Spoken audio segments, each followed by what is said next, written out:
this morning. I am Tanti Azal, and I have Ambassador Robin Emmanuel Oluwafemi with me in the studio. Hello, Femi. How are you doing? Now, I was just waiting for you to pronounce the name because Of course, I tried. of course, yes. Now, you do. It's nice, it's nice having this beautiful program with you. Nothing Nice. says with a beautiful lady. Oh, thank you. And now we'll take news on the hour. The Prime Minister Shri Narendra Modi met with President Bola of the Federal Republic of Nigeria on the sidelines of the G20 summit in New Delhi. President Tinubu congratulated the Prime Minister on the success of India's G20 presidency. He also thanked the Prime Minister for ensuring the permanent membership of the African Union in the G20 for promoting the interests of the Global South. Both leaders held productive talks on various areas of wide-ranging bilateral cooperation, including in trade and investment, defense, agriculture, millets, financial, technology, and capacity building. This is interesting. I don't know, professionally or unprofessionally, I would have liked to, put my hands together and just, sing the sound of rounds of applause to His Excellency, the President of the Federal Republic of Nigeria. And I'll tell you why. Shortly before the verdict on Wednesday last week, a couple of people were saying, why would the president travel, knowing for the fact that there is a particular judgment that concerns him, that he needs to be there. What either is there or otherwise. Whatever thing that would happen Would have happened. You understand? Perhaps if it was not there, if he had, ignored this, this beautiful story he just read to the general populace, if President Bola Ahmed Tinubu had said, oh, on that judgment day, as if Jesus is coming, let me stay there and hear the judgment. If the judgment favors him like he did, they would have said, oh, maybe the judgment, and because of the president's presence, they had to probably they are looking for one or two ways, to have the president's attention. The whole thing is that what I understand is that whatever you do, people are going to complain. And you are a leader to do the country's best interest, not just what people think or people feel you should do. And I think that is what Bola Tinubu did. There was a verdict. Lawyers could handle that. Of course, and yes. even before the final verdict, even the final judgment, he was always traveling. Yes, and he never attended any of the court sittings. You see, so that it's not be like just the way you said. His face was there, and he was like intimidating really the scary, judges and of for them course. to give him a positive verdict and all. So I give him all the kudos because after everything he did, it brought about billions of dollars to the country. It's amazing, when you see a president who is economically inclined, who is, he knows. He's a businessman, actually. He's a businessman. If you remember vividly during the campaign, he said something. He said it's likely that he will handle the economy side of the, this administration, and the vice president will handle the security side. People were saying, no, the president is supposed to, handle the security, while the vice president is supposed to handle the economy. But these people understood the game very well. They know what the campaign. Tinubu is a negotiator, and politics is about negotiation. And then he got to India. One of the first things he did was to meet the and then strike deal about 14-point-something billion investment coming together with president. And as it's coming, he wants to branch the United Arab Emirates, sort the visa ban between Nigeria and Dubai, and it amazes me when I see people going on social media especially to criticize administration that is not up to 6 months, because trust me, Nigerians are looking for miracle. Just put Tante there, just enter there, be our president. Tomorrow, let fuel be 50 naira. Yeah. You understand? And success. Forgetting the fact that before I was there, someone else was there who had a different approach to things. He probably spoiled some things I have to start repairing, or he spoiled some bridges that I have to start repairing for me to climb. Else, I will sink into it too. So people don't really understand that you need to take care of some responsibilities that cannot be seen, for you to achieve what you need to achieve. They just want to start enjoying life, just the way you said, 1 month and everything is cool. Yes. People are just having fun. That is, and you know, people were actually expecting that from the Mr. President. Yes. And also some other people were expecting failure. So with all this thing that is happening now, people are feeling like he is not capable. He is not capable. And before the verdict, so many people were saying, with all this thing that is happening, it is enough proof that Tinubu is not supposed to be the one on seats because the hardship is here. And I'm thinking, when has the hardship ever stopped in Nigeria? Because we have always from one thing to another. And sometimes I just feel like we, the people, are the ones putting the problems on our heads because we don't do the right thing and we don't take the right decisions. And when things are not going our way, we feel like, no, this is not how it has to be. So we try all means possible to stop that thing from happening. You see, if we are going to talk about, let me quickly take it from that place where you talk about, you know, Buhari was there initially, and then Tinubu came in power. Buhari is from the north, is a Fulani man. You see, in my course of research, I was able to understand one thing that maybe you can affirm or you can confirm it, that most Fulani act and do things like a military man. Don't forget that this man was a military of state 1983 to 1985. And he just, at the point he said he does not like democracy, that democracy is too slow for him. He just want to, you know, Buhari want to stand up point today. and kill. You understand? But Tinubu, people don't even know, especially my friends that are the obedience, you know, on the social media. A lot of them don't know that in 1992, Tinubu actually won a senatorial seat. And then that's why they call him Senator Bola Ahmed Tinubu. But because of his, you know, his curiosity to fight for democracy and just to take power from the military, you know, he was being chased by the late General Sani Abacha. He ran away. Then he came back in 1998 to contest for governor in Lagos State, and he won. And then when you were seeing the BRT, this new raid that Sanwo-Olu just, you know, inaugurated and they just launched now, it's part of Tinubu's plan. And when you talk about let's go to the island, let's go and enjoy Lagos Island, let's go to this, let's go to the beach, you need to check the, you know, architectural plan of Asiwaju Bola Ahmed Tinubu. You know, I sometimes, I really agree with people who, when you talk about credibility, when you talk about Tinubu and you talk about, okay, for instance, there was a time, you know, this conversation about Peter Obi, Tinubu, you know, the thing has always been there. And they are talking about no structure, no what. And people were like, they both were governors, you know, and they governed the place and they saw how they worked and they feel like Peter Obi can do it. And I understood that, okay, yes, Peter Obi can actually do it because he did a lot in his own side. And then when you come to Tinubu again, if you see him, you would know that, yes, I see the reason why people really go back to what he has done in Lagos to say, yes, Tinubu actually can do what we Nigerians are expecting him to do. And you just make reference to some of the things that he has done, some things, okay, the transport, the train now, the blue train that has been launched, this is something that he has started before now, long time ago. And it is a good thing. If it was not a good thing, trust me, it would have been wiped out of the agenda. But it's a continuous thing, and it was something that they knew that it was going to be good. So I think when this man is taking some decision, to conclude it, when this man is taking a decision, we should listen a little bit more. I am not saying support him, no. We are saying we should give this administration a little bit more chance and time for them to do the right thing they need to do so that we all can enjoy the life we want to enjoy. I keep saying it, there is no way you would enjoy something without you putting a little bit of effort in doing something. If you don't put an effort, how can you achieve something out of it? You see, it's a beautiful one. See, I will let you understand. Say, the day you become a perfect man, you are a dead man. The day you become perfect person, you are either our God, because God is the only perfect that I know. So as Tinubu is, it's not like he doesn't have his own mistakes. And I'll point to one of his mistakes because I'm this type of person. I'm not partisan.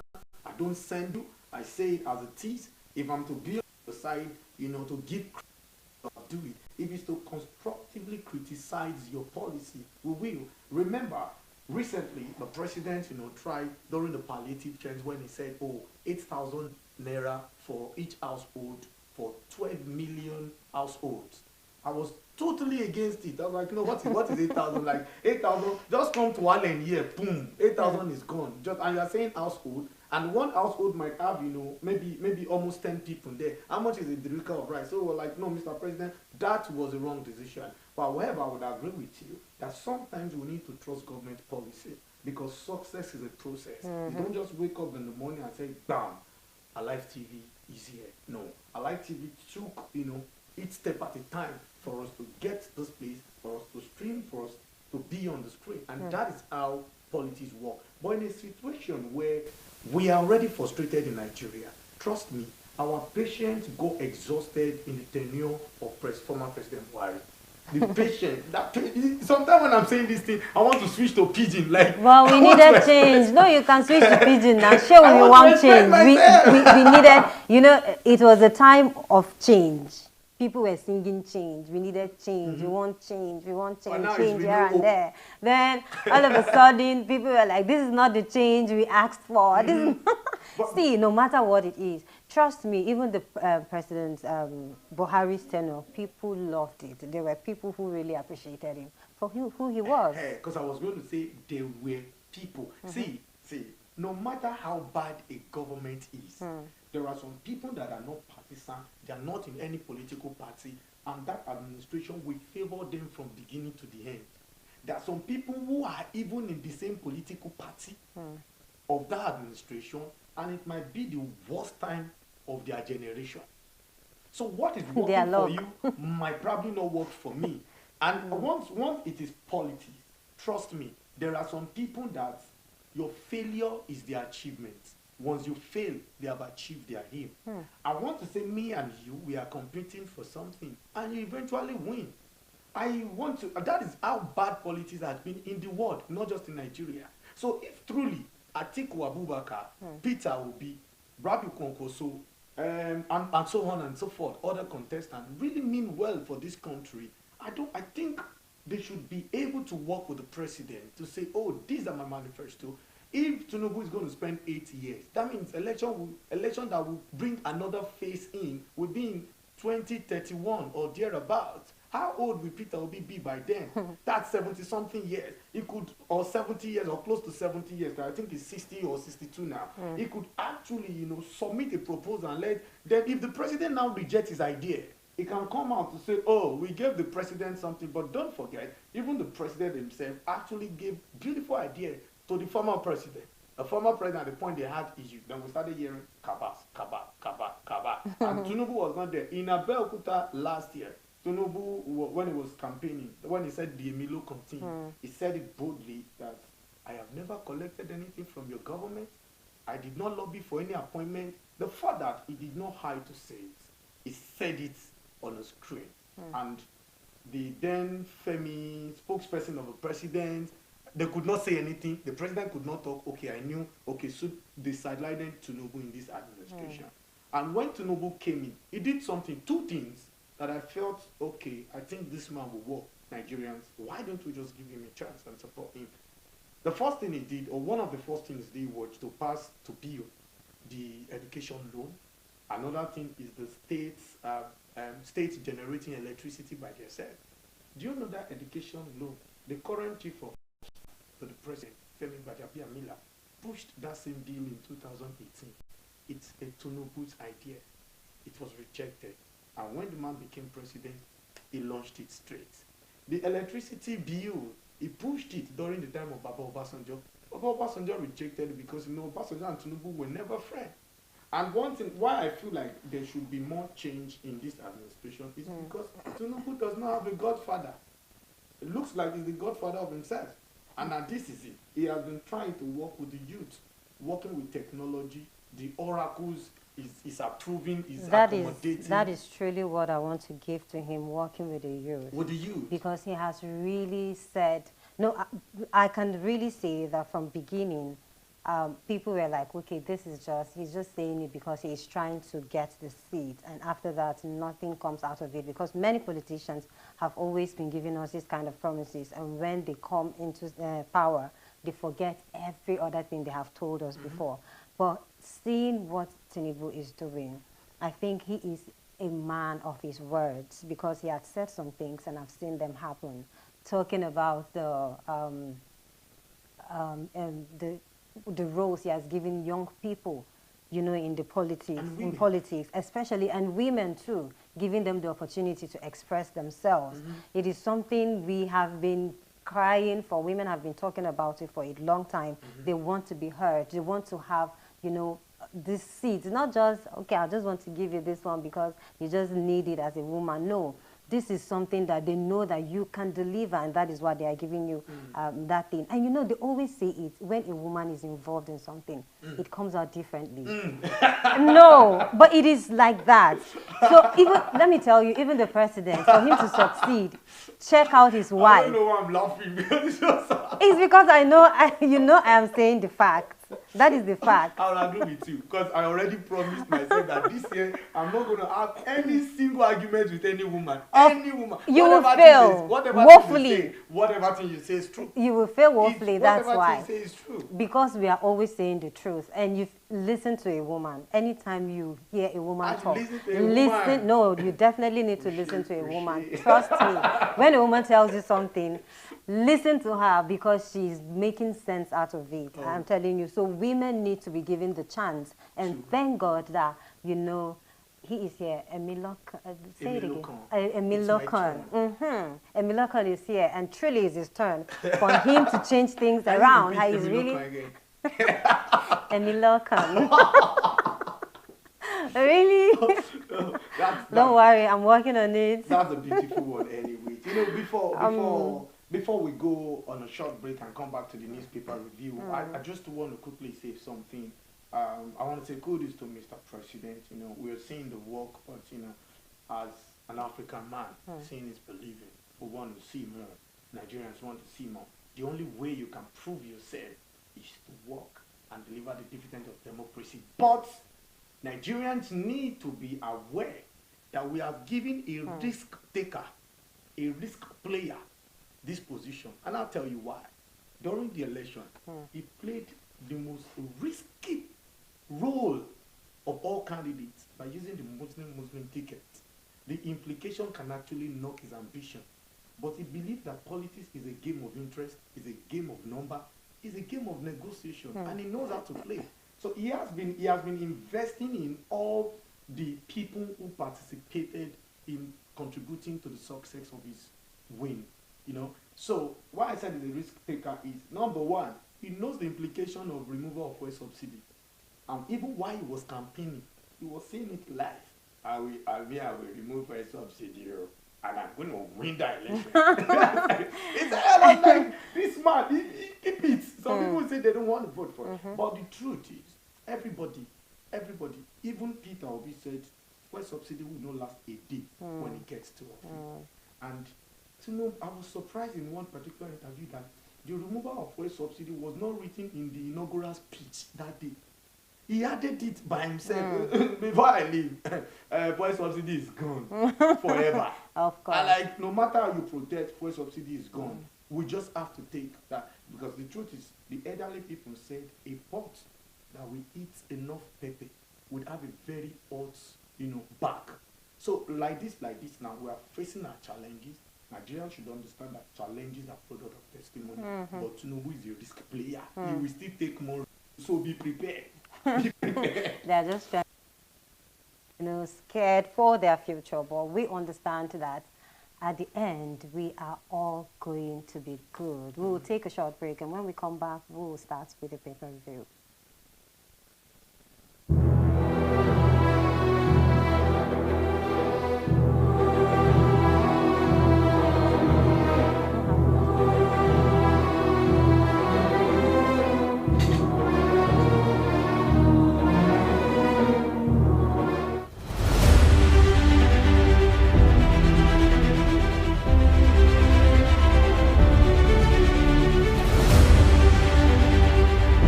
On Alive TV. Taking a look at event in Nigeria. And now the news in detail. Look at the number of people he has built. He has the capacity. And today, a historical reoccurrence is taking place right here in Jos. We need to be involved in the voting process. Your vote counts. Government, in spite of its lean resources, is running a welfare program for the most vulnerable in our country. We've never had that before.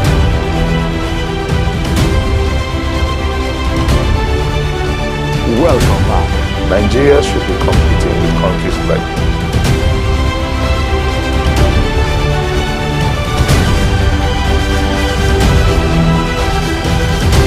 I am Kanti Adar.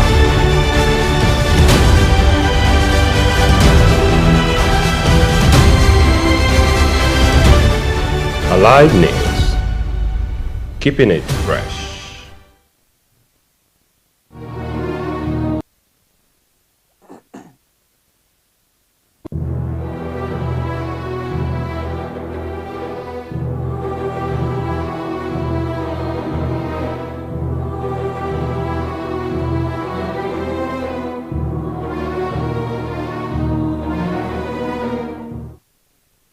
Welcome back. This is Still Alive this morning, and of course we've been having a fantastic conversation. If you're just joining us, well, this is the segment where we take our papers review, and Oluwafemi Robinson is taking us there. Robin. Robin! Oh, sorry. Okay, yeah. This segment, the segment where we'll have the newspaper review, just a couple of stories, and we always get to say it's not all stories that are lucky enough to make it to the front page of some of the Nigerian newspaper. But quickly, I'll take you through the Nigerian Tribune. Let's check the lucky stories that made it to the front page of the Nigerian Tribune. My director has it. He could put it on the screen so we can check together.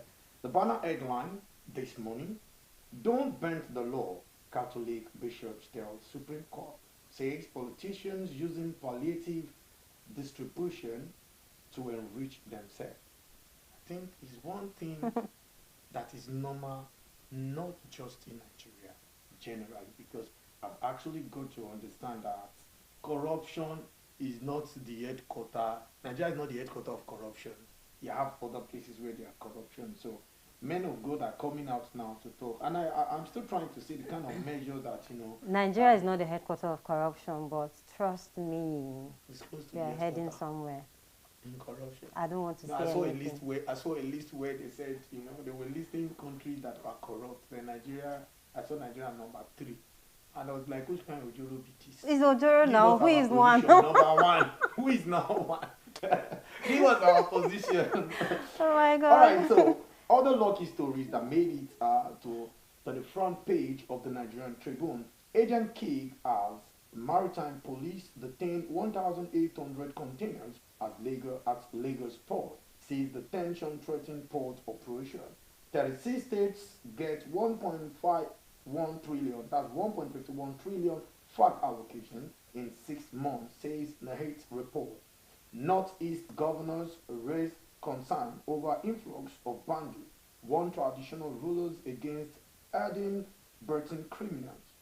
400,000 healthcare workers, 400,000 healthcare workforce, not enough for Nigeria.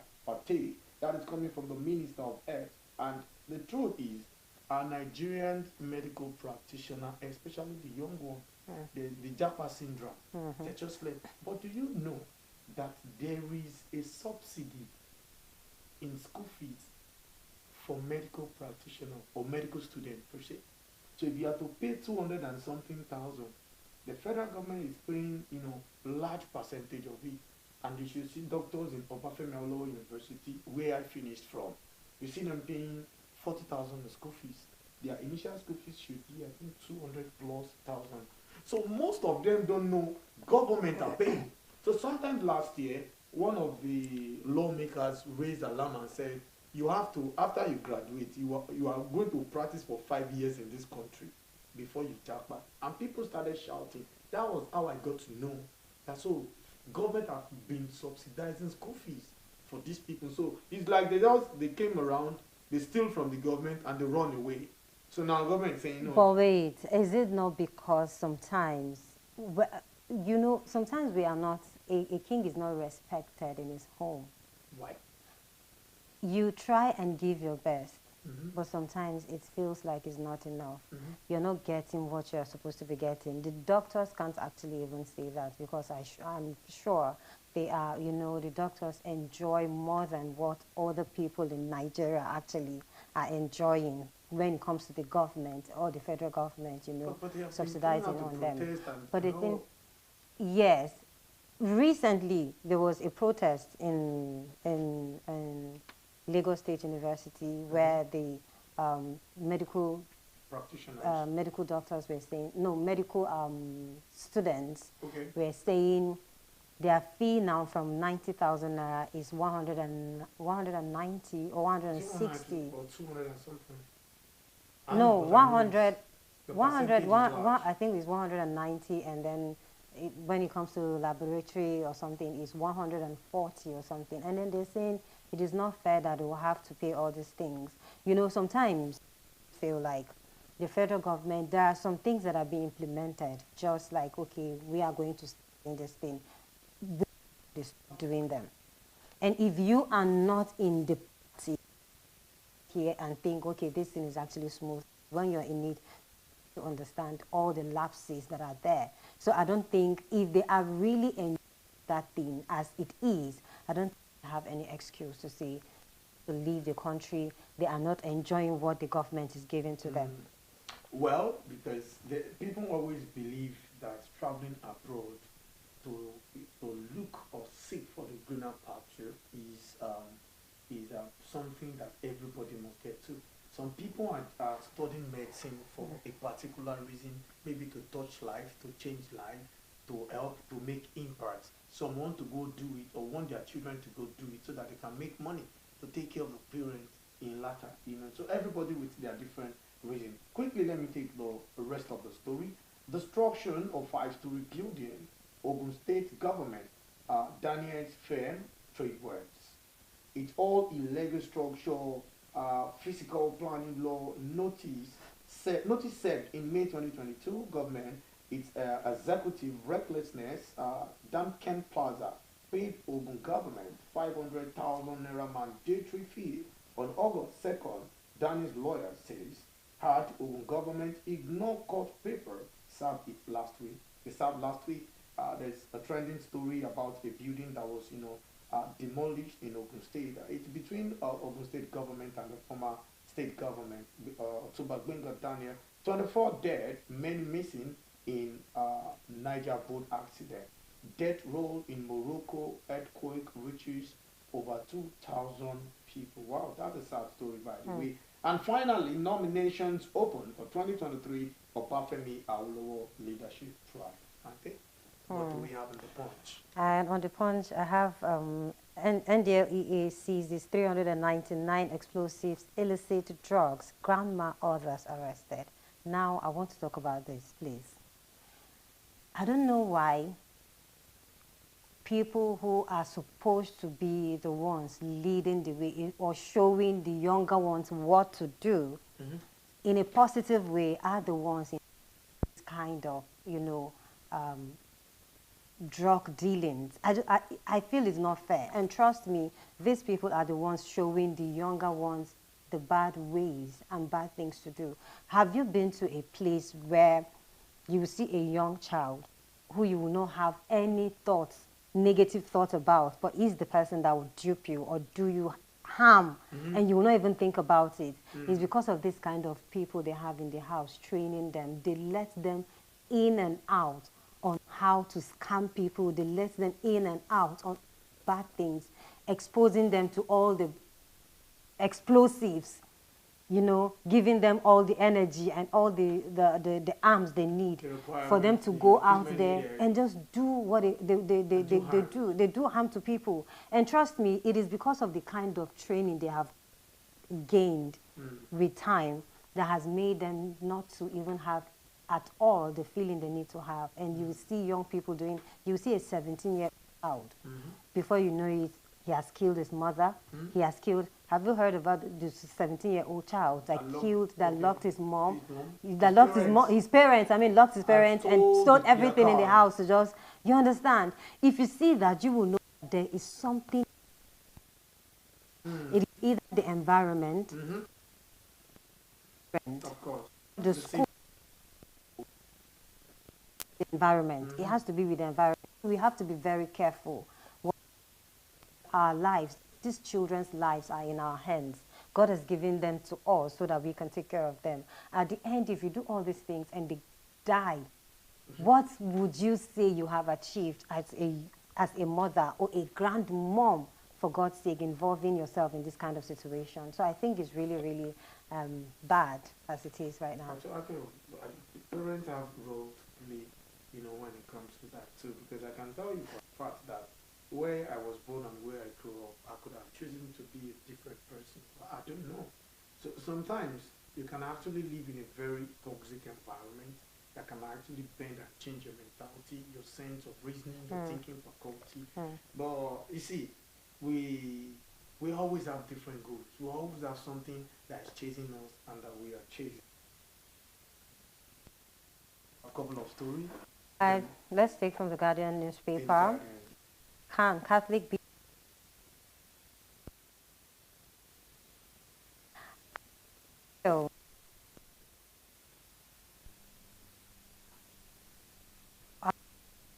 is really hard, but we need to check what is happening with our religious backgrounds and our religious circle, because a lot of things you hear the Muslims, demolished some mosque, how they have attacked them. You hear the Christians too crying. So I think we need security so that our religion won't suffer. But at this point, we have to take another. When we come back, we'll have someone who is going to join us on, the discussion. So let's go on a short break. We'll be right back. This is a maiden trip, and it has to go smoothly. I have my card, and I'm hoping that everybody has. At the breaking of the day, Please, is the man ready? I thank my maker, say I see today. I have speech already. My experience on the train, this is a welcome development, for Lagos. I will not mention his name. It was I have really, said that when we come back, it was fast, and then we were able to get to our destination pretty okay. With this new innovation, I believe that traffic management will be way better in Lagos. Overall experience, it's an amazing innovation, and I look forward to more innovations like this in Lagos. Thank you. From the fury of yesterday to fame. The experience was very electrifying, very interesting. The students we brought really enjoyed the experience. We are from Lagos State Resident Registration Agency. Our card, like ID card, could also be used to board the train. My experience was very smooth. The landing was very subtle. I really enjoyed it. And for commuters coming in from 2 to Marina, it's going to be a smooth ride. You have nothing to worry about. Understand that it's a fully energized train. Okay, so the speed and the travel time will be really, really reduced, unlike maybe flying a BRT or a public bus. It's going to be a very subtle experience.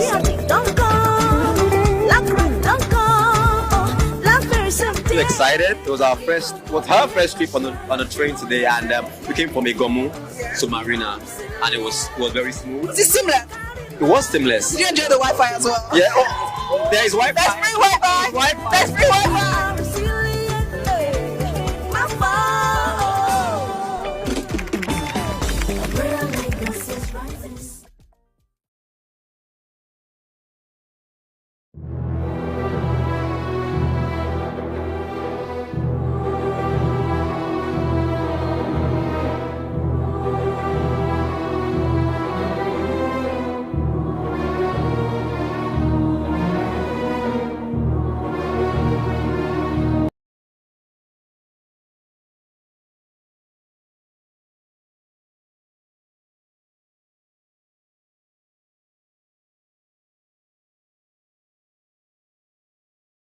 Welcome back. It is still alive this morning, and we have been discussing in the studio with Robin Oluwafemi. I got it right. So, Oluwafemi, what do you have next? Oh yes, there is a trending story in Nigeria which everybody wants to talk about. See, there are some people that don't need this thing. There are some people that need it. The percentage of poor people in Nigeria has actually gone up before Tinubu came in this administration. Buhari took it from a very low percentage, and then he moved. Nigeria is a population of about 200 million plus. I don't have the data, and even the country does not have the data. One thing we need to work on in this country is on data. Our database is faulty, and the government is aware. However, they are trying to process one or two. Don't know, census have been done since January before election. Excuse me, later they said after election. But up to now, we are yet to have our census. It's a long time ago we had census, and up to now we don't have it. So now there is palliative issues. And this is what we want to talk. Who is giving the palliative? The government. To how many people? So not even 200 million people. There are some people, Tinubu of course does not need palliative. The lawmakers of course does not need palliative. The ministers of course, they are the one in charge. They are the one distributing it. And then the office of the Ministry of Humanitarian Disaster Management has a vital role to play. But however, there was a story that says about 130 something million people are poor Nigerian. Remove this person from 200 and something plus million Nigeria, then you will realize that there are a lot of poor people in Nigeria. And now this is where the problem now lies. The government wants to give palliative. The government wants to give palliative. Yes, we have a guest, but before I introduce the guest to you, I would just like us to have the background of the conversation that we are having. So before then, I'd like to introduce our guest to the general populace. That is Pastor Sunday Johnson Babatunde, the chairman of Orile Agege Local Council Development Area. Yes, and of course, information reaching me that is the second time in the office. Good morning, sir. Thank you very much.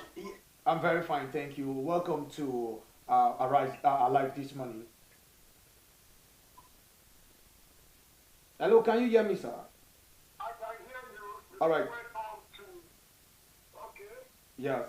So we quickly want to have a brief conversation with you, and it has to do with the information that has to get down to the grassroots, because we believe that the local government chairman, the local council development area chairman are the closest people to the grassroots people, and they are like intermediary between the people and the government. Now, quickly, we're about to talk about palliative. And the data and the information we have been getting outside from the general populace is that there is a bit of bias when it comes to giving palliative. However, we understood the fact that the whole world, the entire world is facing financial crisis. Nigeria too as well is facing financial crisis, but regardless, the government are choosing, to be part of this pain that we are all going together. Now, let's share this little palliative.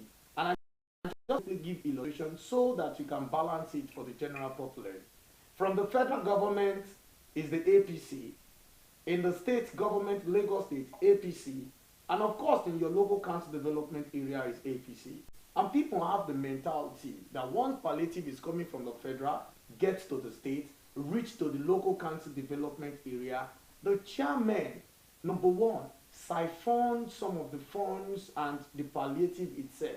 Number two, they reach out to their political party members first before the general populace. And some people are saying, how do we even get? What are the measures put in place to distribute palliative to the poorest of the poorest, like the president has said? How have you been doing it? We heard some chairmen have been doing from the pocket of their council before even the state was sent to them. But we just want you to enlighten us more, being the fact that we are talking directly with us. You can actually talk to the people and explain how these palliative things work and the measures you have put in place to distribute palliative to the people in your council. Thank you very much. be on this program. Number one, my name is Johnson Sunday Babatunde. Thank you very much. Sunday is the middle name. Okay. So my name is Johnson Sunday Babatunde. Babatunde is the surname. So now let me come on the issue of palliative. What do you mean by palliative? We are talking about the removal of subsidies on the prices of oil products. And we look at it that it has brought untold hardship to the people. And how can we ameliorate this hardship? That is why the word palliative came in. So we heard it from the federal government that this is going to be distributed. I mean, the local government is going to midwife it and whatnot. But as I'm talking to you, it has not got into the local government. Wow. What we have done, in order to remove all these encumbrances, all these things you are talking about, maybe some local government are pocketing, some local government charming, the divert fund, some local government, they are being partial, they should empower their constituents or their political party or whatnot. Remove this. This is what I did in this local government. We sat down with my group, after sitting down with my team,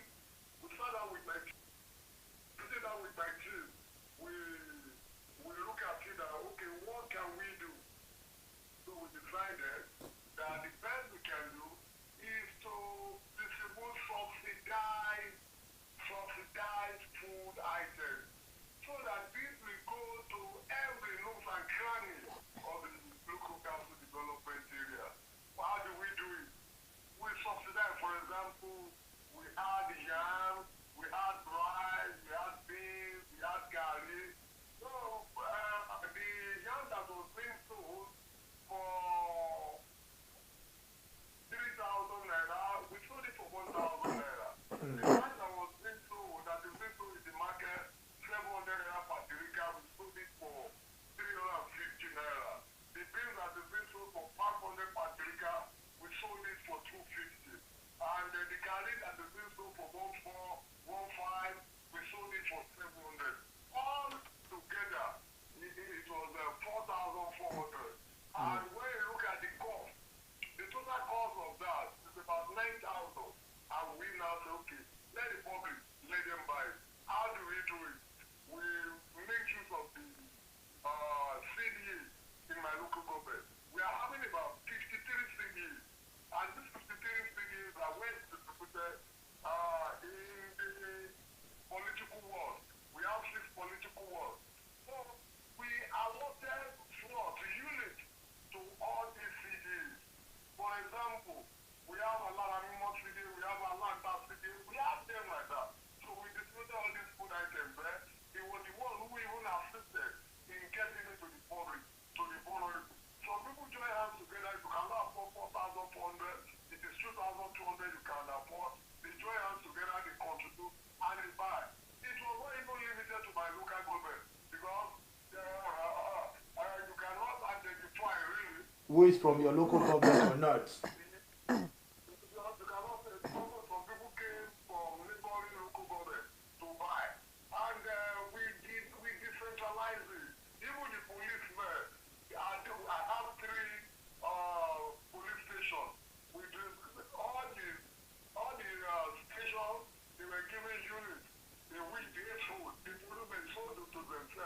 And it brought the money to the bank. Not only that, we didn't limit it to that, we have jobs. We got it across to the teachers, both public and private school teachers. We have center for them as well. The local government staff, we gave them a venue as well. They bought from the venue.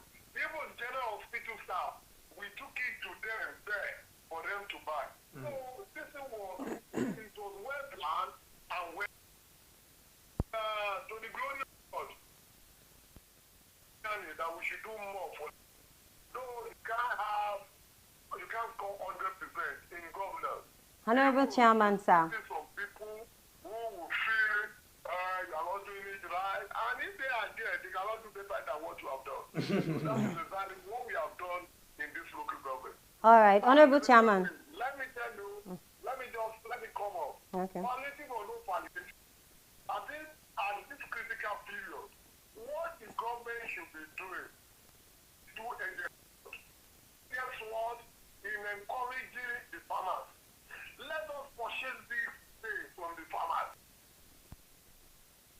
And then, we 10 or 20 ridges of yam this year. If there's a market for it, that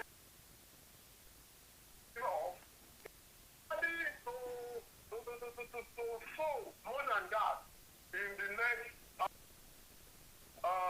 planting. Likewise, this will help the populace. Food should be the cheapest thing in this country. The government should encourage agriculture. In everything, we should encourage the agriculture. Food should be the cheapest of the farmers by helping them. So it will be attractive to many people. It will create employment opportunities. People will be ready to go to farm. Even prisoners. What are we doing with 2,000 prisoners? What are we doing with them? Chairman. And we buy this thing off them. And this will help us. Honorable Chairman, sir. Sorry for cutting you. Did you reach the media for government? I've been to TVC covered it, LTV has covered it, AIT covered it. Okay. What is it called? Adani Mogo Radio covered it. Okay. What is Pond FM covered it. All right. Do you understand me? All right, sir. Let me tell you.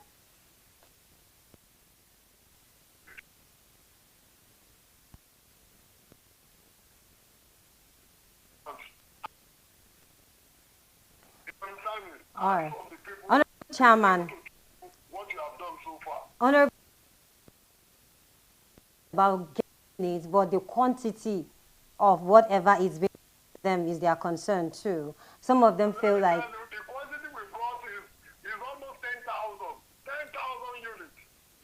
10,000 yam, 10,000 rice that we package into 4 dirigas. 4 dirigas of beans. Okay. Of course, it can never be enough. It can never be enough. So, yes. Honorable Johnson, yes, I want to quickly ask something because recently, when His Excellency the President of this country became the president, he declared a state of emergency on agriculture, and there was a certain, given to that ministry in particular. And now when we talk about empowering the farmers, aside from declaring state of emergency on agriculture, do you think there is another idea that the government from the federal could do to help food to be very cheap in this country? Because, elderly people will say once food matter is being sorted out, every other thing is a secondary production. The primary is let people eat, let the food be cheap. I told you, agriculture is not in one of them. A lot of things go to the market and to buy. If the government are putting the laws, they release funds to the ministry. It will take time. We have animal farming. We have capital. That takes time. If it is animal, within 6 months or that is called and some other things can come on. Cassava takes about 1 year or so. Do you understand me? So it takes time. It is just the foundation. The only thing is we should encourage the farmers, empowering them, encouraging them, like installing facilities, fertilizer, making fertilizer available to the farmers.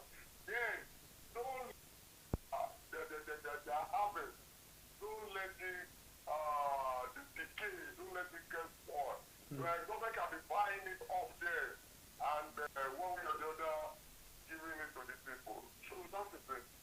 All right. Tante, you have something to ask him? Honorable Chairman, sir, let's talk about insecurity that is causing food security, food insecurity. Yeah. Because a lot of people don't want to go farming anymore. because they are being killed in their farms. And that is why, let's not just talk about Lagos. We are having food crisis in the nation. You know what I told you? You know what I told you? I told you about foreign facilities. I told you about government buying all those products from the farmers. There's no food security that is more than that. Let the government buy all these products from the farmers. This will encourage them in the next planting season to do more. Because there is a ready-made market for what you harvested this year. And it will be a catalyst for more production. So on the most serious note, I think when you are talking about food security, you need to go to the basis. The basis is first of all encouraging the farmers. Encourage them. When you encourage the farmers, they will be ready to do more. And there's the abundance of food. I told you, and I talked about prisoners. What are you doing with 2,000 prisoners in Benin prison for conflict? These people will be feeding now. Put them in the farm. What are you doing in the Ikoyi prison with those things? Put them on the street, let them work, and you get some money for them. After the expiration of their prison terms, and they come out, they give them the money that are free for them, you give it to them.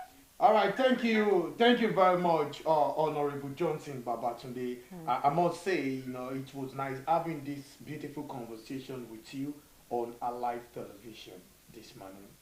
And by God's grace, our team, we do our visibility research, come to your local council development area, and of course, get something done by then. Thank you for coming on the show this morning. Thank you very much. All right, we have been speaking with the local council development area chairman of Orile LCDA, the person of Honorable Johnson Sunday Babatunde. It was a nice conversation. It was a nice conversation, but I still believe that there are people in that community that wouldn't have something out of that. I was looking at your face like, yes, this big girl wants to wish you won't talk. I know it is like that, because no matter how they say, they are the ones distributing it. But he said something. He said palliative from federal government have not gotten to them. So what they do is to subsidize food for the people. Now, maybe food they are supposed to buy for, the people are supposed to buy for 10,000. Now they will buy it for 4,000 plus. My concern is that some people still don't have that 4,000 plus to buy it. You get? So it's a different thing between giving the food to them for free. It's another thing for saying I will subsidize food. And I can tell you this same thing is happening at Onigbombo area. It's happening at, I think, Shomolu or Bariga, because I actually saw a couple of their publications, and I'm like, okay. Then I asked, is it the federal government that is giving? They said no. Federal government has not given us. Probably it has gotten to state, because I remember very well that His Excellency signed about 185 billion naira to give 5 million naira each to all the states in Nigeria, including the Federal Capital Territory, and then about 180,000 trucks of rice to distribute. So if local government chairmen are saying they have not given us, and federal government is saying we have given to the states. Okay, state, and this is one thing I'm talking, that local governments, if local government don't have their own autonomy, the possibility that they will cripple till death is very certain. Because most local governments in Nigeria ask for their allocation, and that's the same problem going between Adedayo and Dapo Abiodun in Ogun State. Remember, one local government chairman of Ijebu East came out to say, for 2 years, we don't receive a penny from the state. So why are you diverting the local government fund? DSS came for the money 2 days after. This takes us back to what I said earlier about, sometimes some things being said, but at the end of it, they don't really play out the way they're being said. So we really need to, if this is what we are supposed to do, if this is what the government is supposed to do, and they have said they are going to do it for the people, let them do it, so that we'll have trust. This thing is a matter of trust. This work is a work of trust. I know, right? We don't know you yet. Yes. We are just trying to believe whatever you're bringing to us. And if you keep crippling whatever it is on the way, they will start doubting you. So please, we need the federal government to do what they said they are going to do, so that Nigeria, that's right, to be honest, not happy. People are hungry. If you go to, you will know that people agree. They need support. People, they need help from the government. They need whatever help they need. And it's not just about the government. As a person, whatever, and you see somebody struggling, it will not kill you. You have to be... The EPA needs time. We are at this period, at this time, everybody is looking for help. You know? But then I understood what you're trying to say. Right now is a, you see, general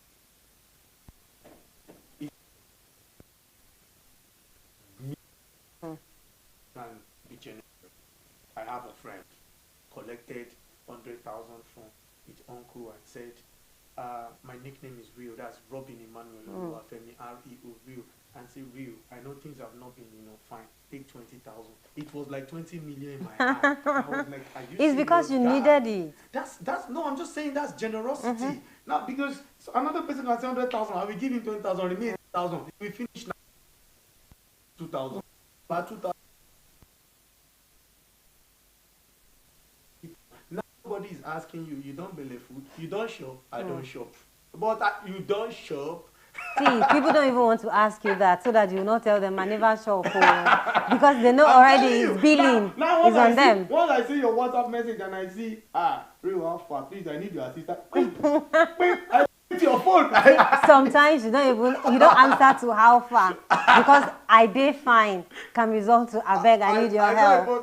But the thing is, we are still saying it, that we should help people. We should. I saw a post on Instagram. The person said, you don't used to check up on me. He said, I go check up on you.